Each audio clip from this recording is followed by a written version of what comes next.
Dokážeš byť šťastný bez ohľadu na to, či si vo vzťahu alebo nie. Mnoho mužov hľadá šťastie tam vonku. V práci, v biznise, žene, v zážitkoch, v chlaste, drogách, adrenalíne a tak ďalej. Všetci to poznáme. Ale nedá sa to tam nájsť. Jednoducho to nejde. Šťastie môžeme nájsť len sami v sebe. Ľahko sa to hovorí, že? A mám za sebou veľa vnútornej práce. Aj táto téma sa mi objavila.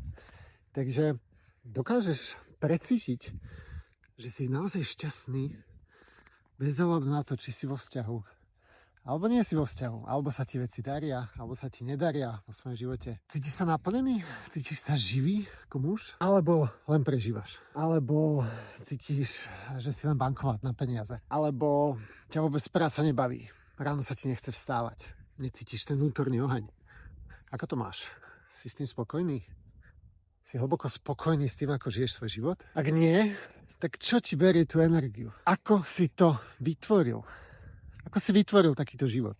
Pretože všetko, čo žiješ teraz, je výsledkom nejakých tvojich minulých rozhodnutí, minulých myšlienok, činov. A sám si takýto život vytvoril. Či si to chceš priznať alebo nie. Nikto tam vonku za to nemôže. Ani tvoja žena, ani tvoji rodičia, ani prezident, ani vláda. Nie, nikto. Takže máš aj tú moc to zmeniť. Len potrebuješ konať. Potrebuješ robiť ťažké rozhodnutia. A to najťažšie je práve urobiť to rozhodnutie, ale keď ho už urobíš, potom už tie kroky sú ľahké. Ak s tým chceš pomôcť, alebo chceš nejakú podporu, ulož si toto video, napíš mi nejaký komentár, daj follow a niekde v okolí tohto videa by mala byť aj odkaz na komunitu pre mužov, kde tieto témy riešime. Takže ak ťa to zaujíma, pridaj sa tam.